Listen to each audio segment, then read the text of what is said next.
My name is Claudette Jones, and for years, my life was a closed book to my only son, Damien. He knew me only through the bitter stories his father told and the poisonous nickname they pinned on me, the wretched woman. For a long time, I carried that name like shackles, dragging them across every step I took. But what Damien didn't know was that the woman he thought broken, forgotten, and discarded had risen from those ashes. And when his voice finally found its way back to my ear after decades of silence, it wasn't to mend a bond. It was to wound me deeper. The call came on a quiet afternoon. I was sitting in my study, a room filled with ledgers, property deeds, and documents that spoke of the empire I built in secret. My phone rang, the screen flashing a number I didn't recognize. Something in me, maybe the tremor in the air, maybe the tug of blood you can never sever, made me answer. Claudette, the voice said first, as if twisting the knife by refusing to call me mother. I stiffened. The voice had changed since the last time I heard it as a boy, but I would have known it anywhere. It's Damien. For a second, the world went still. I hadn't heard my son's voice in more than 20 years. Not through birthdays. Not through the years I spent clawing my way back from nothing. Not through the nights I cried into a pillow, wondering if he even remembered the sound of my laugh. Now, here he was, cutting through the silence as if no time had passed. I'm getting married, he said flatly. His words carried no warmth, no hesitation. Of course, you'll want to be there. My heart clenched, not because of the invitation itself, but because of the tone. I waited, and then the sneer I knew was coming slithered down the line. I'll finally get the chance to show everyone what I've told them about you. The wretched woman. You'll sit there in your rags, and they'll see you for what you really are. For a moment, I let his words hang heavy. If I were the woman he still believed me to be, those words would have broken me. They would have sent me spiraling back into shame, into hiding, into silence. But that Claudette had died long ago. I pressed the phone tighter against my ear, my lips curling not into a sob, but into a laugh, a quiet, steady laugh that carried more steel than sorrow. I'll be there, I said simply. Then I hung up. In that instant, I knew exactly what Damien had done. He had given me my stage. For years, I had built in silence, risen in shadows, never flaunting the power and wealth I had gathered. I had dreamed of the day he would see me, not because I wanted his approval, but because I wanted the lies to end. And now, by trying to disgrace me, he had arranged my grand entrance. I sat back in my chair, staring at the city skyline beyond my window. My reflection stared back, not of a woman crushed, but of one sharpened by fire. Damien thought he would bury me once more. Instead, he had summoned the ghost of the past he could never kill. That day, I stopped being the wretched woman. That day, I became something far more dangerous, a mother with nothing left to lose, and everything left to prove. To understand why my son spat the words wretched woman, like venom, you have to walk with me into the years when that name first took root. I wasn't always the Claudette Jones who commands boardrooms and steps out of Rolls-Royces. Once, I was just Claudette, the girl from the wrong side of town who believed that marrying Howard Jones meant my hard days were behind me. Howard came from a family that thought themselves better than most. His parents ran a small trucking company, respectable enough to give them heirs, and they never let me forget I was an outsider. At our wedding, his mother whispered to her sister loud enough for me to hear, "She doesn't belong in this family." I brushed it off at the time, blinded by the love I thought I had. What I didn't know then was that those whispers would grow into shouts, and those shouts into the ruin of my name. When Damien was born, I poured every ounce of myself into motherhood. I wasn't perfect, but I was present. I stayed up through his fevers, patched his jeans when they tore at the knees, and worked odd jobs to keep food on the table when Howard's hours were cut. But in Howard's family's eyes, none of that mattered.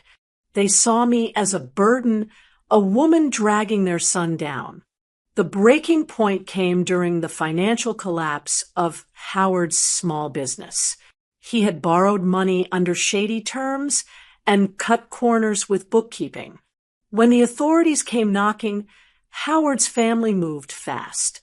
They painted me as the one behind the mess. I was accused of signing papers I had never touched, of taking money I had never seen. Howard, the man I had once trusted with my life, stood silent while his family twisted the knife. He didn't defend me. He didn't stop them. He let me be the scapegoat. I will never forget the day they led me away in handcuffs. Damien was only a little boy then, clutching the frame of the doorway, crying out for me. I screamed his name until my voice broke, but Howard's mother pulled him back, shielding his ears as if I were poison. In that moment, I was no longer Claudette the mother, Claudette the wife. I was the wretched woman they wanted gone. The courtroom was just a formality. Their connections, their lies, and Howard's silence sealed my fate. I was sentenced, and with the slam of a gavel, everything I loved was stripped away. Damien was handed fully into Howard's care. I became a ghost in my own son's life. A name spat like dirt whenever he asked why his mother wasn't there. Prison was a cage, but the greater prison was knowing my son was being raised to hate me. Howard's family told him I had chosen disgrace over him, that I cared more about schemes than about being his mother. The worst part is that Damien believed it. Letters I sent never reached him. Calls went unanswered. Holidays came and went in silence. And with each passing year, the words wretched woman hardened around me like a brand burned into my skin. I carried that humiliation every day I spent behind bars. It wasn't just the bars that held me. It was the shame of being erased from my son's life, my marriage, my community. I had been stripped of dignity, stripped of reputation, stripped of motherhood itself. And for years, I thought I might never find a way back. But even as they called me wretched, I held on to one truth in the pit of my soul, that the story wasn't over, that one day the same family who laughed as I was led away would see that Claudette Jones wasn't finished. And that day would come. What hurt more than the clanging gates was the silence from the outside world. Those first months, I clung to the hope that Damien might remember me, that Howard might at least let him send a crayon drawing or a letter with crooked words. Mother's Day came that first spring, and I waited like a fool. I asked the guard 3 times if mail had come. Nothing. I told myself it was too soon. The next year came, and again, nothing. By the 3rd Mother's Day, I stopped asking. I learned to keep my face straight while other women wept over cards and pictures from their children. I had no cards, no calls, no visits. My son had been taught I didn't exist. I tried to reach him. I wrote letters with shaking hands, pouring my heart onto paper, telling him stories about when he was little, about how I loved him more than life itself. Most of those letters never left the mailroom. Howard's family made sure of that. The few that did were likely intercepted. I imagined Damien's eyes skimming over my words and then turning away in disgust, because that's what he'd been taught to feel. Every scrap of news I got about him came secondhand, through women whose sisters or cousins lived in the same neighborhood as Howard's family. I heard he was excelling in school, that he played basketball, that he had a smile like mine. Though he didn't know it, I heard he called another woman Mom. Each story was a dagger and a bomb all at once.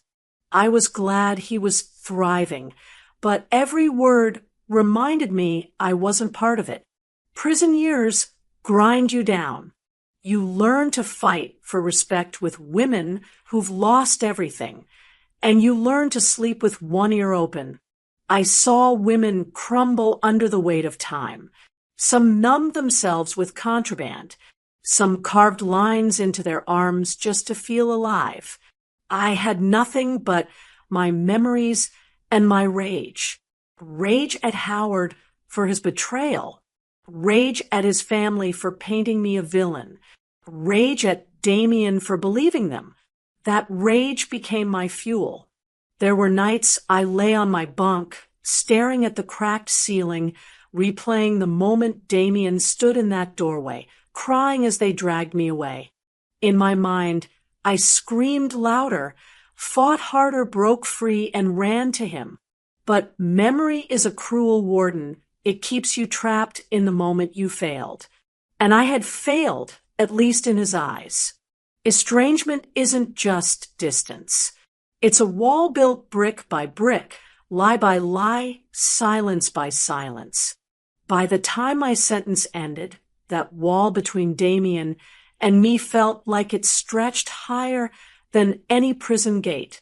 I walked out with nothing but the clothes on my back and a heart that had been taught to expect nothing from him ever again. Still, somewhere deep inside, a quiet vow lived. They had called me the wretched woman, erased me from my son's life, and left me for dead. But I swore that prison wouldn't be the final chapter. If the world refused to send me cards and calls, then one day I would write my own story back into existence. And I would do it in a way none of them could ignore. The day I walked out of prison, the sky felt wider than it ever had before. The air was sharp, almost sweet. I should have felt free, but freedom doesn't mean much when you step into the world with nothing but a plastic bag of state-issued clothes and a record that screams felon. Howard didn't come. Damien didn't come. No one was waiting at those gates. I stood there alone, the gravel crunching under my shoes, knowing I had no home, no money, no family to lean on. The state gave me a bus ticket and $40. That was the price of my freedom. I rented a bed in a halfway house where the walls were thin and the rules stricter than prison. Every morning, I set out with a list of addresses, chasing work. I learned quickly how people looked at you when you wrote down your past on an application. Have you ever been convicted of a felony? Check yes, and watch the manager's smile vanish. So I took what I could. I scrubbed toilets in motels where guests never looked me in the eye. I flipped burgers in diners until my back ached from standing. I cleaned offices after hours, pushing a mop down long hallways, humming to myself so the silence wouldn't swallow me. It wasn't dignified, but it was survival. At night, while the younger women at the halfway house wasted their time chasing men or drinking cheap liquor, I sat under the glow of a library lamp. I read books on finance, real estate, entrepreneurship, anything that might show me a way out of the grind. I copied notes by hand, memorized terms I barely understood, and told myself that knowledge was the only currency they couldn't take from me. The world didn't let me forget who I had been. At the bus stop, I overheard neighbors whispering when they recognized me. At the grocery store, A cashier muttered, "That's her," under her breath. To them, I was still the wretched woman who went to prison, the mother who abandoned her child. Shame followed me like a shadow, but I refused to let it choke me. I saved every penny I could. I stopped buying coffee, walked instead of riding the bus, wore the same 3 shirts until the seams frayed. Slowly, I scraped together a small cushion. When I finally moved out of the halfway house into a one-room apartment, I cried, not from joy, but from the quiet dignity of turning the key into a door that was mine. There were nights I wanted to give up, when the weight of loneliness pressed against my chest so hard I thought I'd break. But every time I reminded myself they left me for dead. If I quit now, they win. If I rose, even if nobody saw it yet, I would be proof that they hadn't destroyed me. It was in those quiet, grinding years that I began to dream again. I didn't know yet how I would build something lasting, but the fire had returned. I told myself that survival was only the first step. One day, survival would turn into success. And success, when it came, would not be hidden in the shadows forever. I was still penniless, still stigmatized, still broken in some places. But brick by brick, I was laying the foundation for the life that would one day become my revenge. It started with a chance conversation in a break room. I was cleaning offices in the evenings, then pushing a mop across marble floors while executives laughed about vacations I couldn't dream of affording. One night, I overheard 2 young assistants talking. They weren't bragging about trips or promotions. They were talking about renting out their apartments on some new platform called Airbnb. I made enough in one weekend to cover half my rent. One of them said, I froze mid-swipe, listening. Half a rent check in a weekend. For me, that was more than a week's wages. That night, I went home to my one-room apartment and looked it up on the library computer. The idea was simple. List a room, host travelers, and earn money. It sounded impossible, too good to be true. Who would want to stay in my tiny, drafty apartment? But desperation and curiosity are cousins, and I decided to try.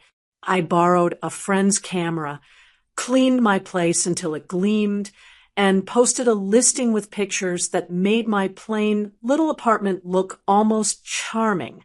I priced it low, thinking nobody would bite. To my shock, within days I got my first booking. A couple passing through town. They handed me money, slept in the same bed I made with shaking hands, and left me a glowing review. That one weekend changed everything. From then on, I saw my apartment not as a box I survived in, but as an asset. I rearranged furniture, painted the walls, added secondhand decor I scavenged from thrift shops, and watched as more bookings rolled in. The cash trickled first, then began to flow.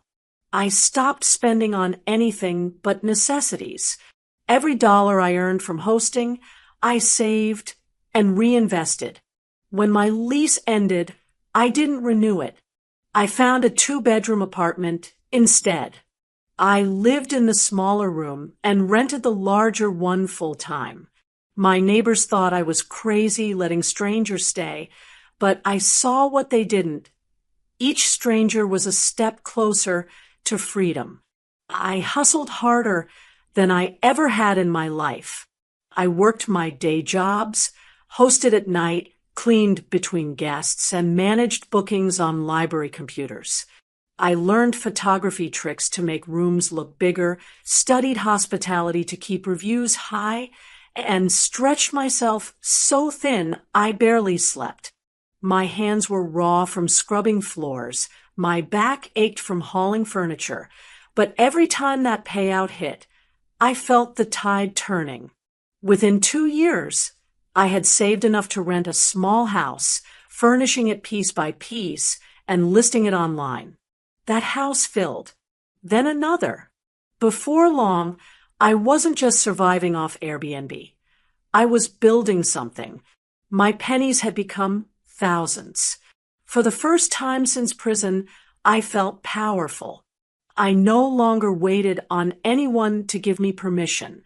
I no longer cared who whispered when I walked by. Each booking, each glowing review, each month of steady profit was proof that the wretched woman was wretched no more. I didn't tell Howard. I didn't tell Damien. To them, I was still invisible, still erased. And that was fine by me. I wanted to grow in silence. I wanted to rise in the shadows until the day came when they would see me, not because I chased them, but because they could no longer ignore me. That day was still far off, but for the first time in years, I could feel it drawing closer. I had cracked open a door to a new life, and nothing, not shame, not fatigue, not the scars of the past, was going to stop me from walking through it. Time has a way of slipping by when you're consumed with building. One property became two became four. Before I knew it, I was juggling listings across 3 different neighborhoods, then across 2 states. What started as a gamble on a 1-room apartment had turned into something much bigger, an empire I controlled in silence. I learned quickly that in business, visibility can be dangerous. A woman like me, a Black woman with a record, wasn't supposed to succeed in real estate. Banks turned me away, investors laughed, and competitors underestimated me. That was fine. Their doubt was my cover. I built everything under the radar, using LLCs and trusted partners' names where I needed them, making sure that when people searched for Claudette Jones, all they saw was the ghost of a woman they once called wretched. Behind the curtain, though, I was orchestrating every move. I reinvested every dollar, snapping up rundown houses others overlooked, transforming them into rentals that travelers flocked to. I learned market cycles, mastered zoning laws, and built relationships quietly with contractors who respected my discipline. I never flaunted what I had. I didn't need to. By my mid-50s, I was holding deeds in cities Howard's family had never stepped foot in. Chicago, Charlotte, Houston, a growing portfolio that stretched further than anyone could guess. My calendar was filled with renovations, openings, and bookings, yet not a word of it reached Damien. To him, I was still a ghost. And that's exactly how I wanted it. I kept my circle small. Aunt Louisa knew pieces of the truth, enough to remind me that I wasn't crazy for dreaming as big as I did. A trusted business partner handled paperwork when my name might draw suspicion. Beyond that, I stayed silent. No social media, no community appearances. I declined every offer that might put my face on a website or in a magazine. Recognition was a temptation I couldn't afford. Why? Because power tastes sweeter when it's revealed at the right time.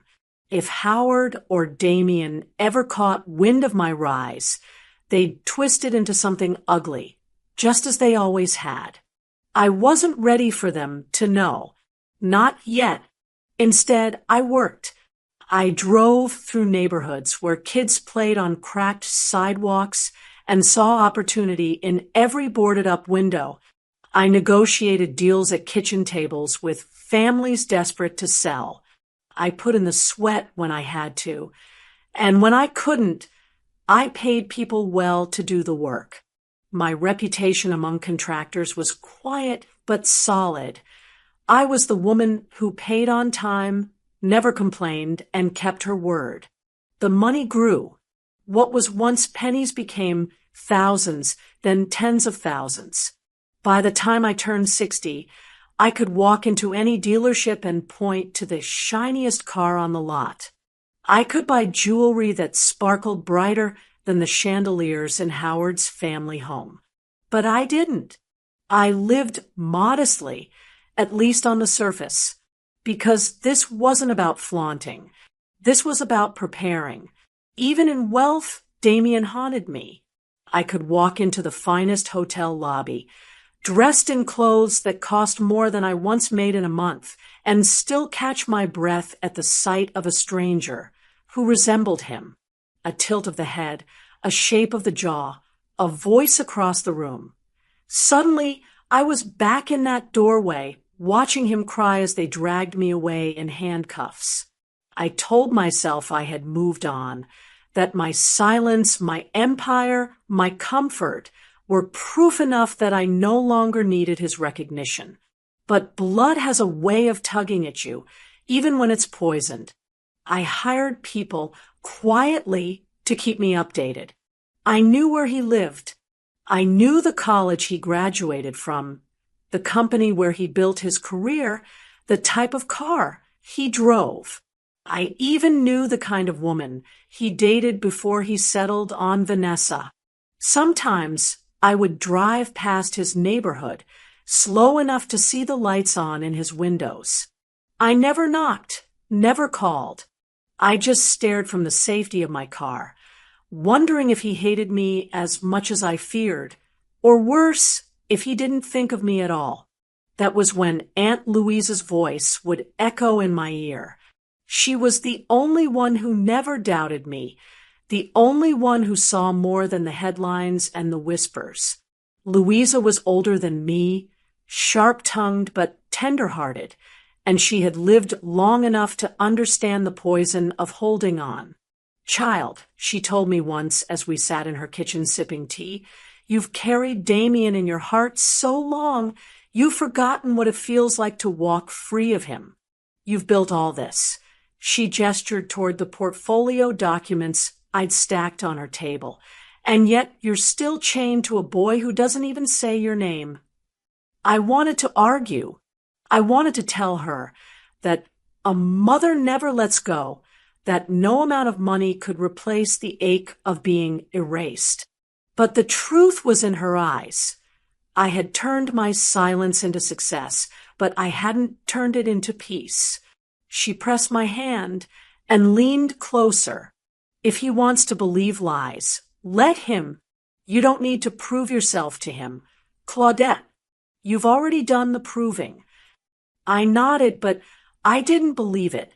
Not then, because every night when I closed my eyes, I saw Damien at the altar of some future I hadn't been invited to.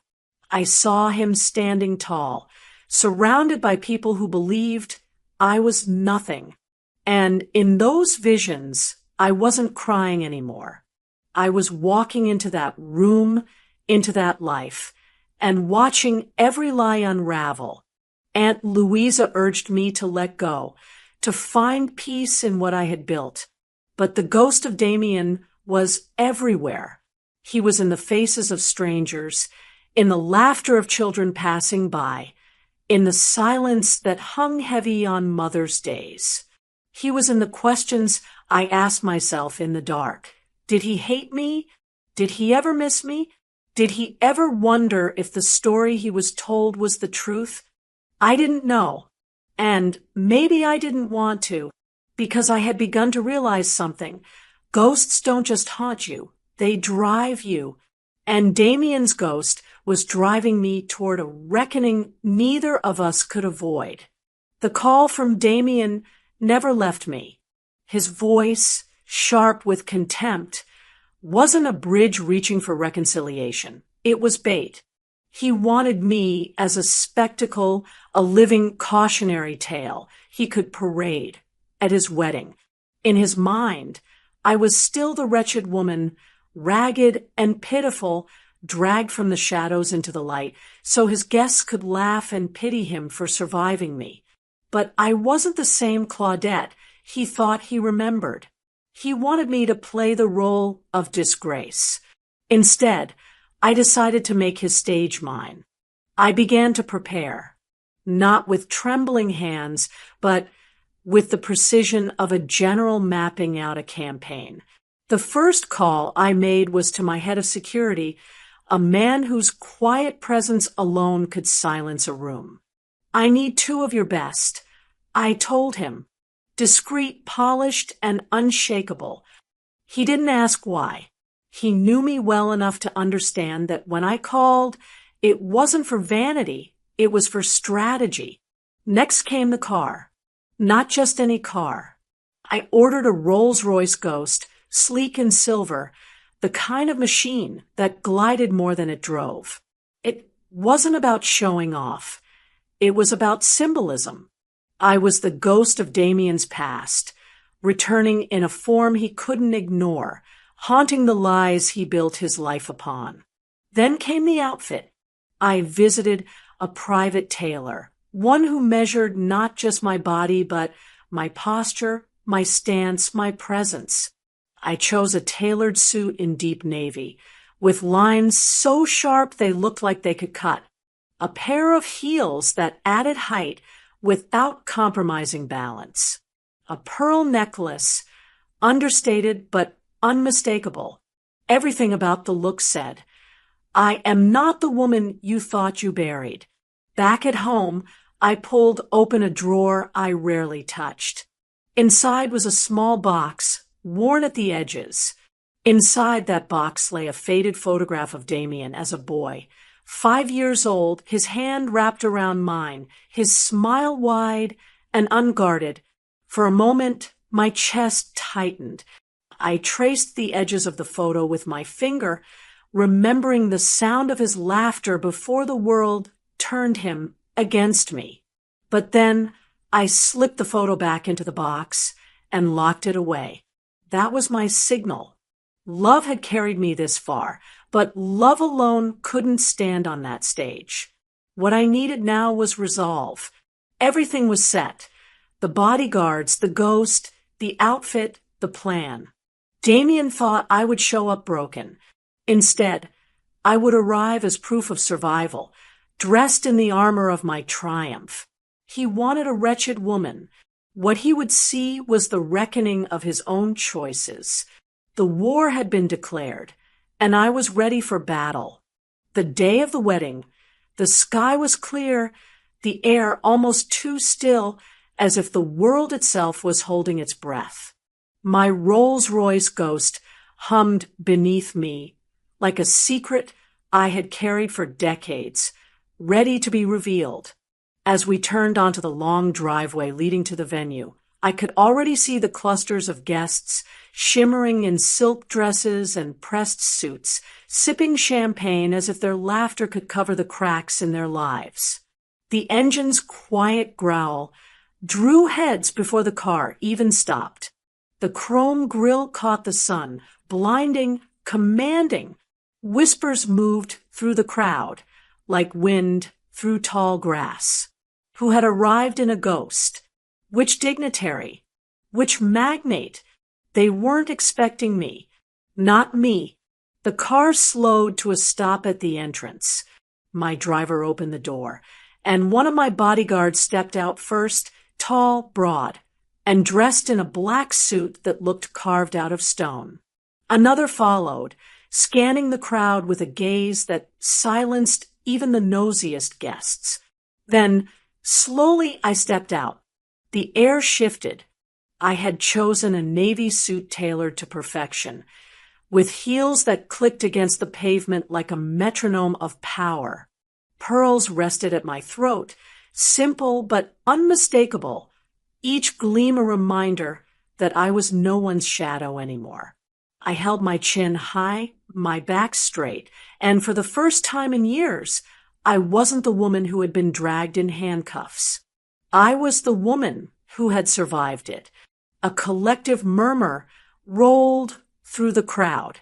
The bride's family, not knowing who I was, smiled politely, assuming I was some distinguished guest.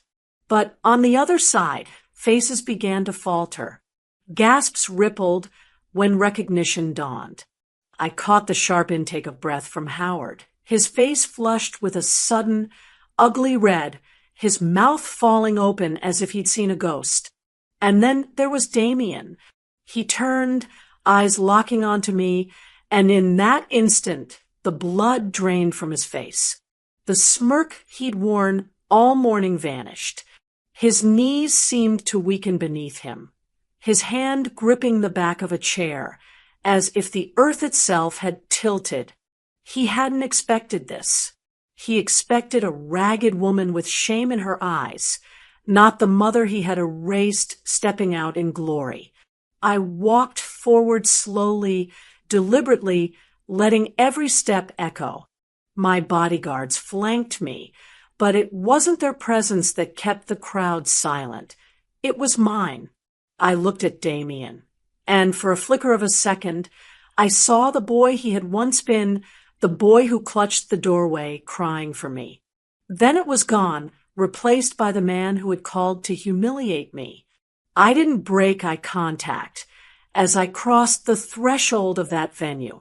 The music faltered, the laughter died, and all that remained was the sound of my heels on stone. The wretched woman had arrived, not in shame, but in triumph. And in that moment, Damien's perfect stage began to crumble beneath him. The moment Damien's eyes locked on me, his body betrayed him. His hand gripped the back of a chair so tightly his knuckles went white, and for a heartbeat I thought he might collapse entirely. His carefully pressed suit, his groomed smile, his performance of control, all of it shattered in an instant. The son who once vowed to disgrace me was now the one crumbling before a crowd. The shock spread outward like a ripple in water. Guests leaned in, whispering, their faces puzzled first, then stunned. Some recognized me immediately, mouths falling open as though a ghost had truly stepped into the room. Others, unfamiliar with the history, looked back and forth, confusion written on their faces, trying to piece together why the groom's color had drained and why his father's lips had twisted into a scowl. Howard's gasp had been sharp enough to cut through the music, and when I caught his eye, the years peeled away. He looked older, heavier, but the arrogance was still there. Only now fear edged it. He had expected me to remain buried in silence, never daring to show my face again. Seeing me walk in with my head high was a reckoning he couldn't have prepared for. I walked past both of them without flinching, my heels steady against the stone floor.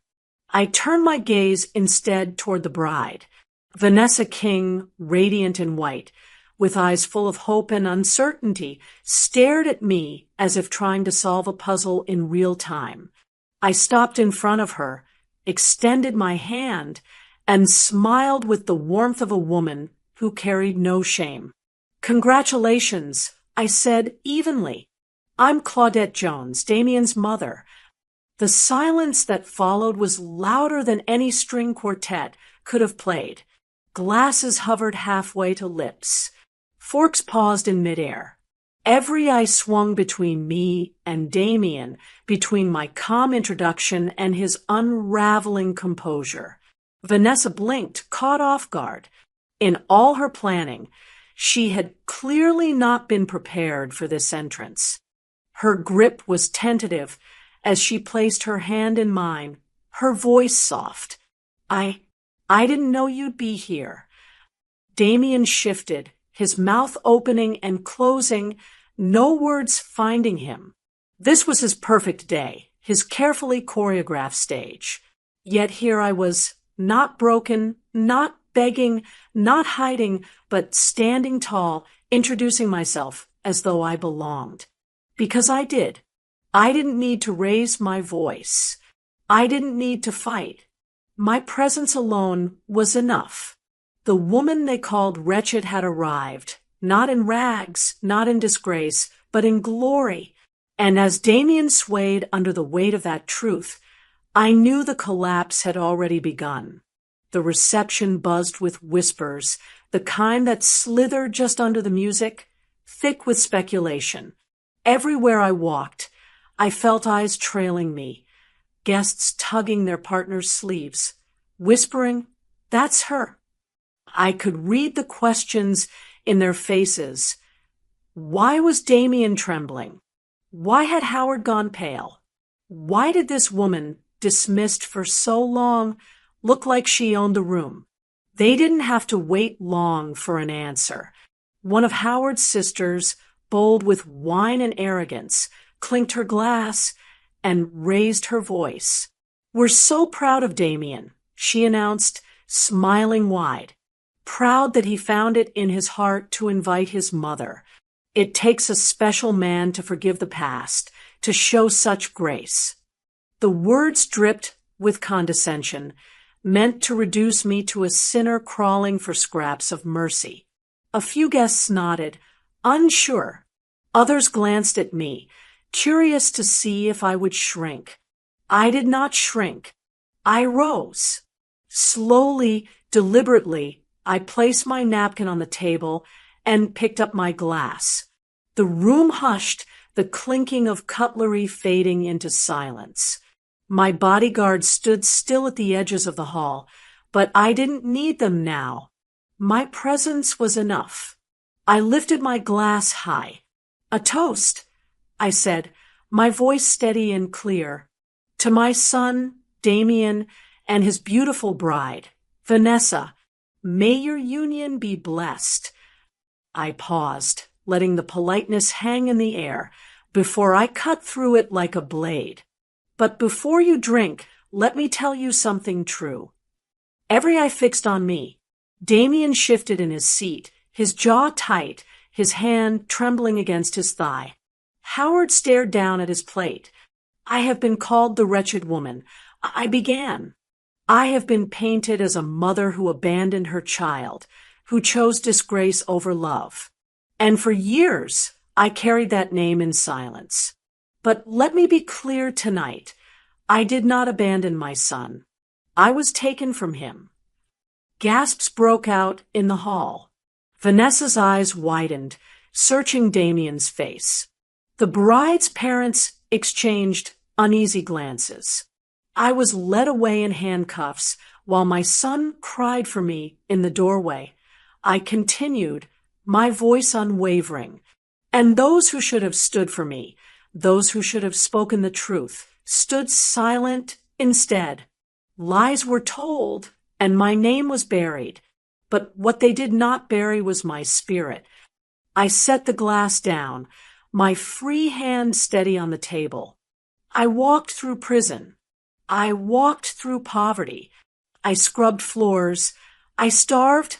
I studied by library lights. And brick by brick, I built a life again. Not in shame, but in dignity. Not in failure, but in triumph. I did not crawl back. I rose. The silence was deafening. Even the servers froze, trays in their hands.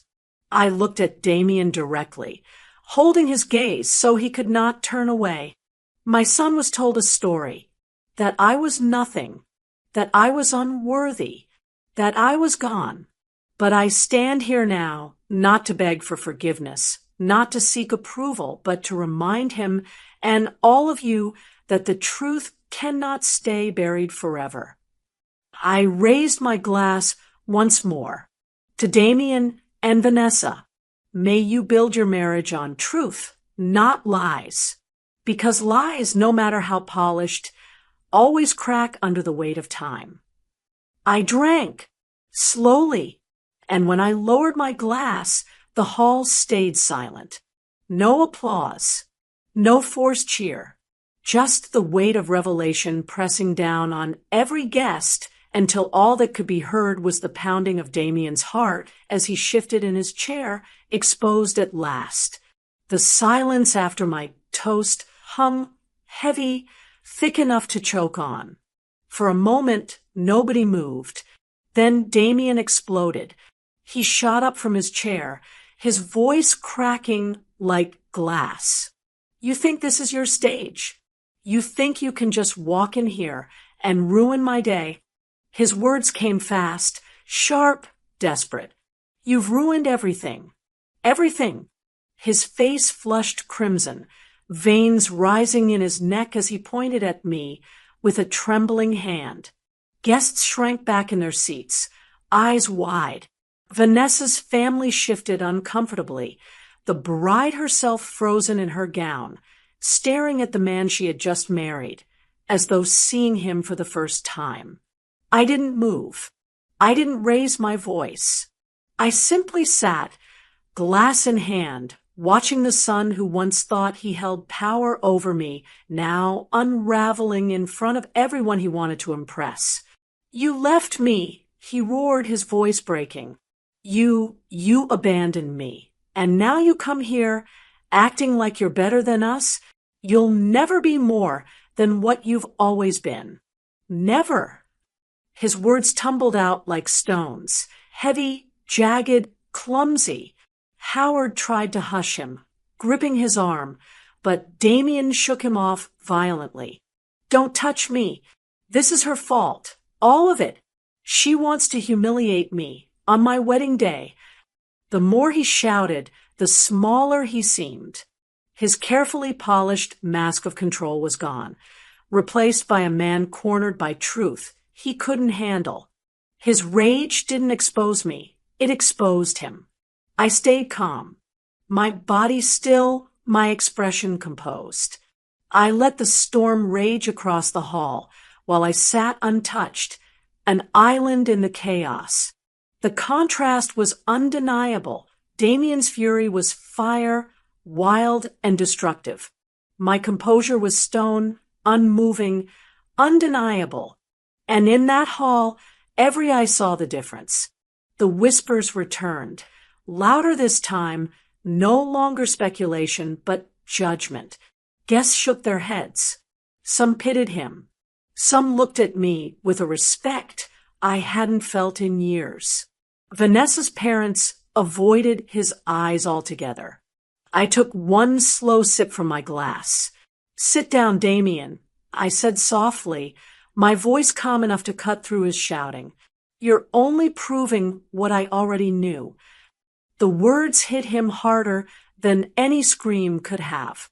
He faltered, his chest heaving, his eyes darting around the room at the faces turned toward him. He saw it then, the truth. He hadn't disgraced me. He had disgraced himself. And all I had done was tell the truth. After the storm of the reception, I didn't stay for cake, for dancing, or for speeches that meant nothing. My part was already done. Still, before I left, I asked for a moment alone with Damien. We met in a small side room off the hall, away from the curious eyes of guests and the whispers that were already reshaping the story of the evening.